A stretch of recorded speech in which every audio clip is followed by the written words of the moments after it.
Welcome friends to another r/Am I the Jerk Here video. Today we've got a lot of hard-hitting questions, and our first story of the day is from Throwaway 6. Am I the jerk for crying to my husband? My 18-year-old son Eric just graduated high school. I'm very proud of him because he has ADHD, and school's always been a struggle for him, but he's going to college and his future is promising. I was out with my two girlfriends, and both have children the same age as Eric. Well, I excused myself to the washroom, and right before I was about to go back into the room, I overheard one of them say that I must be so disappointed in Eric. Disappointed because he's not studying law or medicine, etc. like their kids. This got my attention and I kept listening. They continued to talk about how he barely graduated, and then they made a few odd jokes about how Eric's probably going to follow in my footsteps and marry a rich older lady. They talked about my son's reputation and laughed about how he clearly cares more about his face than his future, just like his mother. This hurt me a lot. I was heartbroken.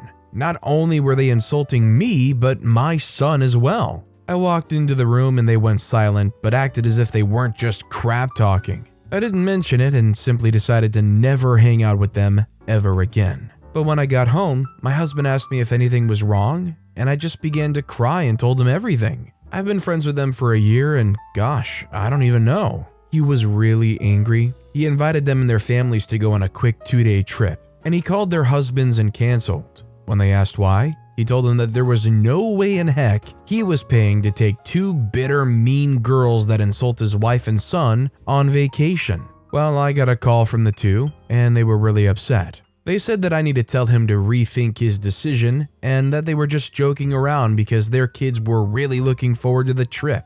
I told them that I didn't want to, but they said I should have talked to them instead of crying to my husband like a weak-as-freak witch. I told them to freak off, and they replied with, "This is exactly why we hate you." Wait, sorry, are you gonna go cry to your husband again? That stung a little, and now I'm wondering, am I the jerk for not being straight up and crying to my husband instead? The two think I am, and my sister agrees that I should have dealt with it myself, and I went too far telling my husband. Absolutely not the jerk here. I think the bottom line here is people handle things differently. Some people love confrontation. Some people are not afraid to get right up in your face and call it like they see it. But God forbid, some people don't want that confrontation, and your partner is there to work with you on these things. To be a shoulder that you can cry on, so God forbid you turn around and go to your what's supposed to be your main support system. If there's personal business between you and another person, could you ever be the jerk for telling your partner about it? Let me know what you guys think in the comments down below. Our next story is from Throwaway 123-86912. Am I the jerk for not wanting my sister's boyfriend to sleep over? Me, 23-year-old male, and my sister, 22-year-old female, usually get along pretty well. However, we just got into a huge fight. My parents have gone on a trip for a week. They left today, leaving me and her home alone. But in 2 days, my sister's also leaving with her boyfriend on a trip. About 2 weeks ago, she told me that her boyfriend was going to be sleeping at our house these 2 days before their trip, while our parents are away. This made me a bit uncomfortable, so I told her that he could spend the day with us, but I really didn't feel comfortable with him sleeping over, even though it seems like a relatively serious relationship and her boyfriend seems nice enough. I don't really know him very well. I've met him 2 or 3 times and we just greeted each other, plus they've been together for only about 4 to 5 months. She got really mad and we fought a bit, but then I had to leave because I wasn't staying home at the time and my ride was leaving. The next day I texted her saying it's only 2 days and then they're going away for a week alone, so I would really appreciate it if he didn't sleep over those 2 days. Last week I came back home and we didn't really talk about it, but today I brought it up, asking if he was going to sleep over, and she said yes. So we got into a huge fight. The dude's coming over later and I just have to deal with it. Should I have just kept quiet and let him sleep over without saying anything? Am I even entitled to feel uncomfortable about this? I think the only confusing thing to me here is it's the parents' house, right?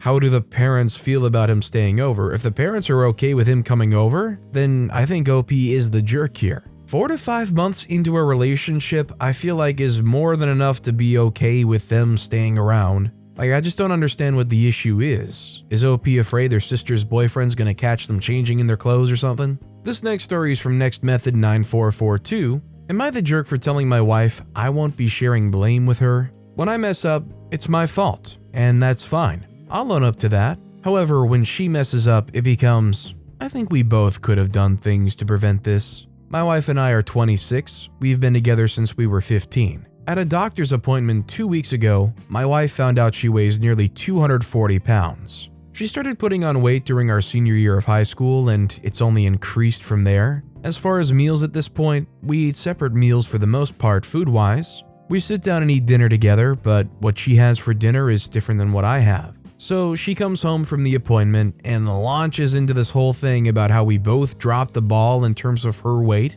I asked exactly how I dropped the ball. I'm not force-feeding her chips and popcorn and things like that. All I got back was a vague, "You could have said more," which made no sense to me. I told her I won't be sharing in the blame for this. I'm more than willing to help, but this situation is not my fault. She said I was isolating her and called me a jerk.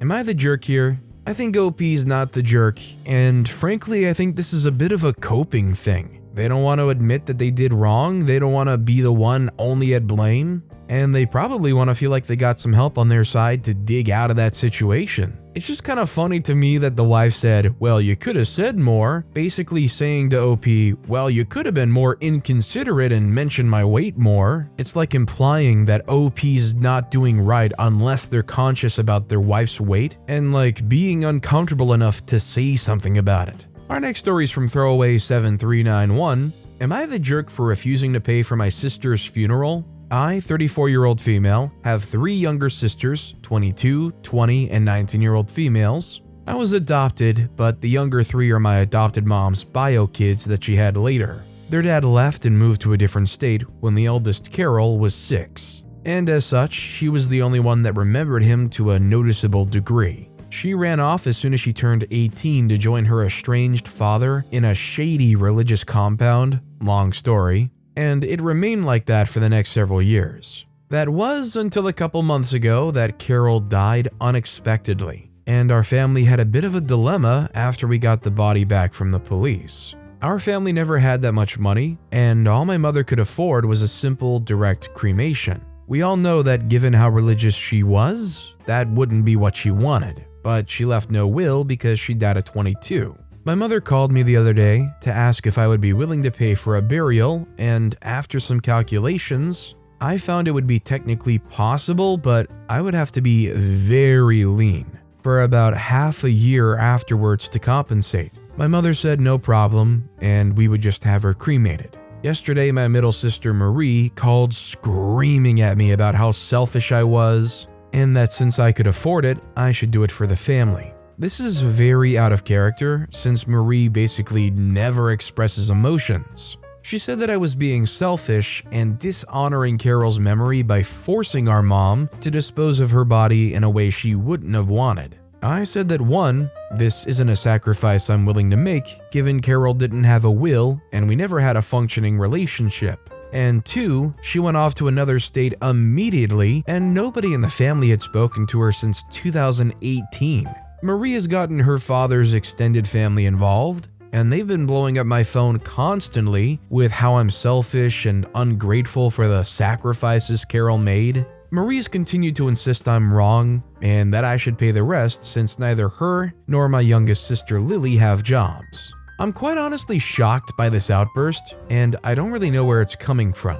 Given how out of character this is for her, I'm wondering if I'm in the wrong. I asked Lily, who said that she's sad that Carol can't be buried, but it's ultimately my money, and I can do what I want with it. Our mom is completely on my side. She never got along with Carol because of how enamored she was with her ex-husband.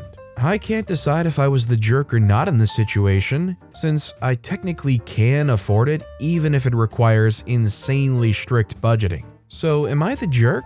I think OP is not the jerk here. I think if you can follow their wishes and give them what they wanted, obviously that's preferable, but if you can't, you can't. In a perfect world, OP would have the money to pay for it and not suffer, but it's just not realistic to expect OP to eat ramen for half a year and struggle to make ends meet just to pay for this thing that honestly they have no great interest in to begin with. While it's their sister, the sister wasn't really around, and I think your relationship or lack thereof is really what matters more than just DNA. What do you guys think? Should OP feel any remorse for this? Should they feel obligated to pay for it? I'd like to know what you guys think. By the way, if you're enjoying these hard-hitting questions, make sure to hit those like and subscribe buttons down below so you never miss any of my daily videos. Our next story is from Bride879. Am I the jerk for kicking a person with Tourette's out of my wedding? I, 25-year-old female, recently got married to my wonderful husband, 26-year-old male. The wedding was beautiful and we all had a great time, but the situation left me feeling like a jerk. A good friend of mine, Macy, 26-year-old female, brought her boyfriend, 29-year-old male, as her plus one. She texted me prior to the wedding that her boyfriend has Tourette syndrome. I was somewhat familiar with the disease, but made sure to ask her how it affected her boyfriend specifically and what to expect. She assured me it wasn't severe and wouldn't disrupt the wedding. I had never met the boyfriend prior to this and believed her when she said it wasn't going to be a problem. I know most people with Tourette's don't have vocal tics at all, and assumed that was the case in this situation based on what Macy told me. Just before the ceremony started, I discovered Macy's boyfriend's Tourette syndrome was much worse than she let on. He was screaming every few seconds and yelled a lot of offensive curse words and slurs. I was upset by this as I felt Macy purposely misrepresented her boyfriend's situation so I'd let him come. Since she said it wouldn't be disruptive, I would have politely declined had I known that he had severe vocal tics. I told my maid of honor to ask him to leave. Apparently, it turned into a big scene where Macy angrily argued against it and said we were being ableist. Her boyfriend agreed and said he couldn't control it. Security had to get involved and I had both of them removed. Thankfully, the wedding went smoothly after that, but now Macy's calling me a jerk. Some of our mutual friends agree that I was in the wrong, so I'm here to ask if I'm the jerk. I think OP is not the jerk here. All around, I think this is just a really awkward and uncomfortable situation to be put into, but OP's completely right in that they were lied to, the condition was misrepresented, and I know I'd be feeling the exact same way as OP did. It just is a painful thing to have to ask somebody to leave a wedding, but I mean, honestly, they shouldn't have been there to begin with. Our next story is from Savings Pattern 3614. Am I the jerk for not taking down my video that was a gift from my best man? I have a sister that's 6 years older than me. My parents for years cancel on me last minute because of my sister. I have a basketball game. Oops, sorry, sister doesn't feel like going out. I'm graduating. Oops, sister had a bad day at work. They've missed both major and smaller events in my life because of her meltdowns. I met the love of my life. We decided to tie the knot. From the beginning, I told my parents how I'm worried my sister will ruin another special moment in my life. My mom told me over and over again it wouldn't happen. The day of my wedding, I received a voicemail from my mom saying they wouldn't come because my sister's dog was sick and she was upset. I was hurt. My best man, however, is a jokester. He took my phone, then went to my fiancée and asked if he could post a video of our wedding as a gift on social media. She loved his idea. I had no idea about it until I came home. Our honeymoon was at a lakeside cabin, no cell service. The post caption was, "My best friend. He's an amazing person, even if his parents never showed up for him." The video was still pictures of us next to her parents, me on the dance floor cutting the cake, where you would normally see both parents in the wedding pictures. The sound behind the video was my mom's voicemail explaining how they couldn't come because my sister's dog was sick.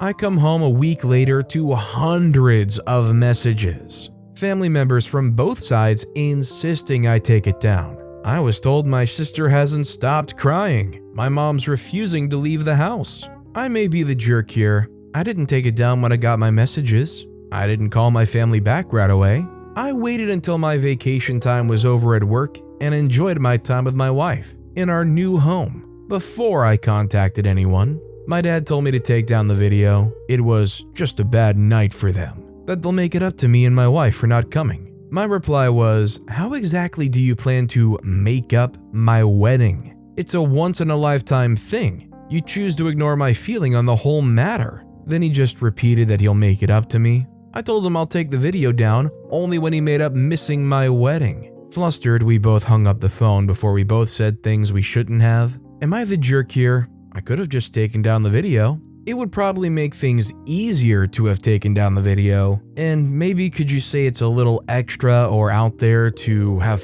left this video up for all that time, maybe? To me, it feels a little bit like kind of unnecessarily airing out your dirty laundry, but I don't think OP's the jerk. They've been treated as not even second rate, lower than that for their whole life. So God forbid they essentially leave up a call-out post after, I assume, decades of being treated that way. The truth hurts sometimes. This next story is from Error404 Rowan. Am I the jerk for refusing to have my cousins over after what they did to me? Little background, I was 10 at the time, and my cousins liked to pick on me for my weight. They would purposely make me lots of food and then expect me to eat all of it. They'd also give me their leftovers. Soon I developed a bit of chub and I got heavily bullied for it. They even went as far to whenever I was over at their house. Auntie was never around, so they would lock me in the room with a piece of bread and a tiny bag of chips as to starve me for hours on end. But when Aunt was a few minutes away from home, they'd prepare me a big dinner to look good in front of Aunt. Summer 2008, I guess. Many years later, I had just gotten my own place, mid-2021, straight out of college, and I'd never really had anyone over except friends and my siblings.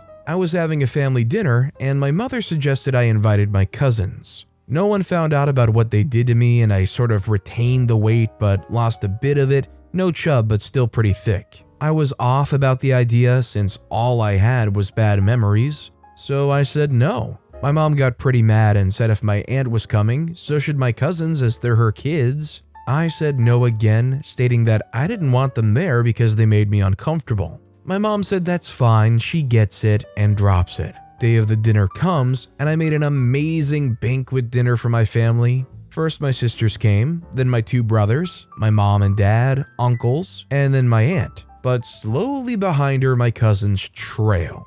They seemed to know exactly how to make me angry, saying that they're starving and in a sarcastic voice, "You always knew how to eat, so you should be amazing at cooking." I reluctantly let them in, and they immediately and impolitely made themselves at home. Left their shoes in the middle of the living room, watching TV and not flushing the toilet. I was getting angry, but I wanted to be civil, so I just let it go. The last straw was when I was making a chicken and a few steaks. As I was seasoning all of that, my cousins appeared behind me and said, "All that just for you?" And I lost it. I started screaming at them and told them to get the heck out of my house, and they refused. They said they were here for dinner and that's what they were gonna get. I said that they had no right to be in my house and make fun of me for my weight. And not only that, but for doing all the things they did to me in the past, and if they don't get out now, I will make them leave. They finally left, but then my entire family started talking about it and telling me how much of a jerk I am for making them leave.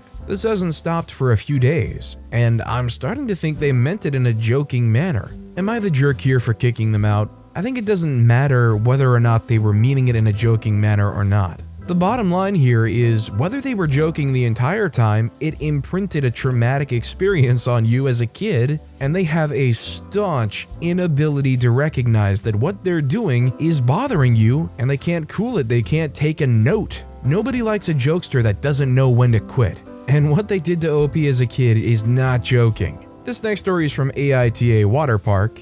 Am I the jerk for getting a couple kicked out of a water park for not covering their tattoos? Yesterday, I was at a water park with my family when I saw a couple, who I assume were American or Canadian based on their accents. They were both covered in tattoos throughout their entire upper body, which isn't allowed at this water park. I come up to them and explain to them in English about the rule and that they need to cover up the tattoos because families come here with their children. They both told me to shut up and leave them alone, so I found a staff member and alerted them to the situation.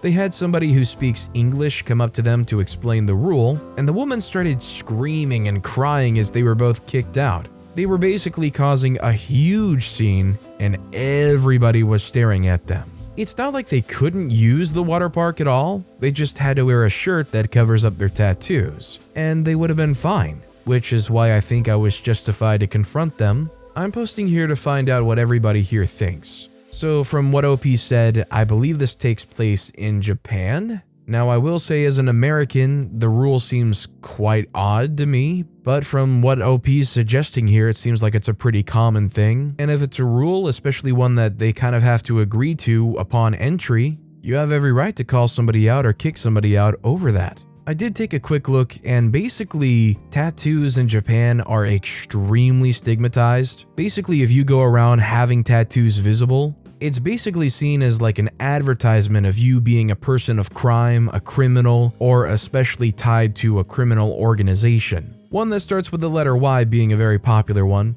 Our next story is from Panda the Crayon Eater. Am I the jerk for blowing up on a customer? He can rebuild the fence himself if he has a problem with me being a woman. I, female 20, have been interested in woodworking since I was 12, and from 15 I was helping out at my stepdad's business. First, it was just cleaning, holding, bringing things, but later, I became pretty much a full-time employee outside studies. Last month was busy, so I took what seemed like simpler contracts or orders to do myself. One of those was making new and replacing some balcony fence planks. I talked with the customer on the phone beforehand, and later went there to take measurements and other details. When I first came, he didn't exactly look pleased, asking if there was somebody else coming later. I had that happen before. I have no problem with this. I tried to lighten the mood by saying, how hard can using a tape measure and a drill be? Also said that he hopes the measures will be correct, and then asked if I'll be the one doing the actual planks and replacement too.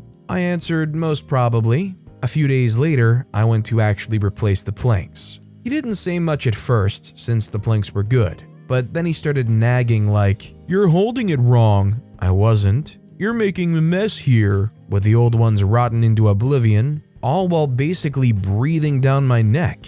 That was tolerable still. What wasn't was him saying, "You said you can do it yourself," or "See why trades are man-dominated," when I asked him to hold or hand me something. When I finished, he told me it wasn't half bad, but it could be better and faster. Like, excuse me, the size is a match, lining distance is good and match, the paint is good. Why did it take longer? Almost as if there was something to speed it up a little. I asked if he sees any particular problem so I can fix it. He said no, just that a normal woodworker would do it faster. I just lost it and said, "Well, I repaired your freaking fence. That makes me a woodworker enough, or not, because women can't be in trades. Why didn't you do it yourself, if I shouldn't do trade jobs in the first place?" He told me the good old respect elders and not to raise voice on customers, but, I can only tolerate so much. Am I the jerk?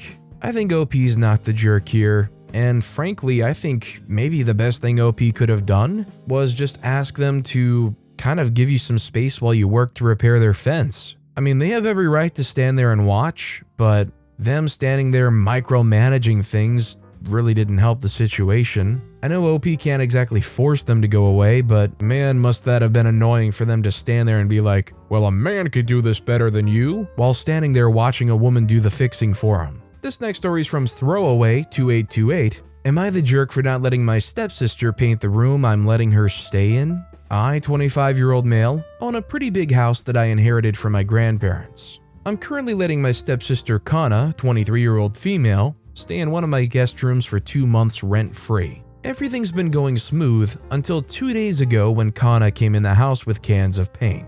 I asked her what she was doing with those, and she told me that she was going to paint her room pink. I told her no because she's only staying here temporarily, and I like the way the room is now. Kana said that she's currently staying in the room, and she should have a right to be able to decorate the room how she wants it. I told her that even though she's staying in there, it's still my house, and if she does paint the room, she will be kicked out. Kana got mad and called me a jerk. My dad and stepmom think that I was too harsh, and I could have compromised with her. I feel like I have a right to not want the room painted. Am I the jerk?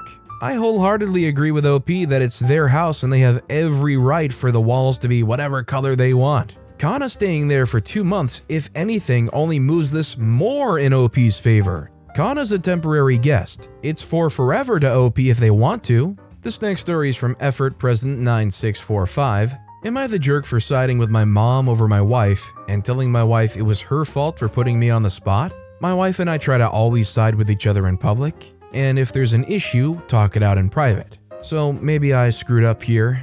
My mom lives an 8-hour plane ride away, so if she's going to visit, it's going to be at least for 4 to 5 days to make it worth it. My mom is the one who moved, and my wife made it clear when she moved that she needs to be the one to come to us as she made the choice to move, doesn't have small kids, and has the ability to work when she wants with no set schedule. My mom rolled her eyes but agreed. My wife also told me that we would not be altering our lives to revolve around my mom. While she's welcome to visit, we won't use up our limited vacation time, which we want to use to do things with our kids, and it isn't our job to entertain her. I felt weird about it, but agreed. My mom visited one time 3 years ago. We went to work as normal and she was alone in the house during the day. By the time we got home, she was clearly bouncing off the walls and about to lose it. We did our normal chores and routine. Though my wife did take over some of my duties so I could visit, we had our normal weeknight meals, and by the end of the trip, my mom was clearly miserable, overtired, and starving. She just didn't eat much, I don't know why. She didn't complain but seemed pissy. Then COVID happened, both of us were busy, and we just didn't see each other. We recently invited her to visit again, and my mom said sorry but no. She said it was torture, and if we can't put in the effort to host her, she isn't coming. I felt that was fair, as she didn't make any demands on us, just chose not to come. But my wife was very upset. My wife wanted me to confront her about how entitled she was being. I refused, so she called my mom and accused her of being childish and needing constant entertainment. My mom and her got into it, with my mom yelling that we were crap hosts and she was so bored she actually cried one day. She said she doesn't owe us her time if we don't want to put time into her, and she'll never visit again unless something changes, but we have an open invitation to visit her. My wife asked me if I was going to get involved. My mom said I need to get my wife to stop attacking her. My wife demanded to know whose side I was on, and I said my mom's. My mom began laughing. My wife teared up and hung up. Now she feels I betrayed her and that I'm a mama's boy. What the freak, I haven't even seen her in 3 years. I told her it's her fault for putting me on the spot, and I just think my mom's entitled to the boundary of she doesn't want to visit. I think OP is not the jerk here, but I also think OP's not doing enough. As in, I think OP can personally set aside the time and the plans to have their mom visit even if the wife doesn't want to partake in that. I'm wondering if OP's wife isn't just overly controlling, or if the mom and the wife have never really gotten along, so that's why the wife is acting so disinterested in doing anything with the mom being over. Maybe there's not enough information here. And our final story of the day is from randomness57317. Am I the jerk for not inviting my kid's whole class to his birthday party? I, 28-year-old female, am a mother of a wonderful 8-year-old son. This whole thing happened last April, but I'm still getting complaints. So here I am asking strangers for a judgment on the internet. So last year was my kid's first year in big kids school, like he calls it, since his first grade coincided with the pandemic. We're not in the best place financially. Like most families, our consumer debt piled on, and we're throwing every spare cent at it. So when it was time to throw him a party, I only invited 5 of his classmates, the ones he considered his friends. For the others, I sent 24 cupcakes and juice boxes to his class. The invites were delivered to their houses and not in front of the other kids. Like I said, money was tight, so I got creative. I made 9 small cakes: box cakes, vanilla, chocolate and funfetti, buttercream in different colors. Also made big sugar cookies and different colored frosting and sprinkles. And finally bought tortillas, made pizza sauce, and had a variety of toppings. I asked that the kids bring swimsuits and water guns. We had a make-your-own pizza station for lunch. Then they played with their water guns. Then they decorated their cakes and finally their cookies to take home with them. That was a Saturday. Well, the next Monday, the kids would not stop raving about how fun the party was, how it was the best birthday party ever. The other kids were not happy to not be invited. At Pickup Tuesday, a couple moms confronted me about not inviting their kids. I said that I'm sorry, but it was a small party for his close friends only. They kept complaining about me excluding their kids. I didn't take it seriously then, but now it's a new school year, almost 6 months later, and I'm still getting the occasional comment thrown at me. So am I the jerk? I think OP's not the jerk here. I think it might be a common sentiment, but these are the kinds of parents where participation trophies were born from. And I'm gonna be honest, as a kid, I wouldn't have liked it if my whole class was invited to my birthday party. For all of these entitled parents out there that are like, every kid in the class deserves to be invited, why wasn't my kid invited? Why wasn't I allowed to be there? Let's not forget, it's the kid's birthday party, and at least if I was in that situation, I'm not friends with everybody in my class. I wouldn't want everybody at my house, especially not some snobby parents like that. But with that being said, that's all the time we have for today. Now, if you want to hear another absolutely crazy Am I the Jerk Here story, click on that left video. Or if you missed my latest video, check out the one on the right. That said, I'll see you all next time with some more stories.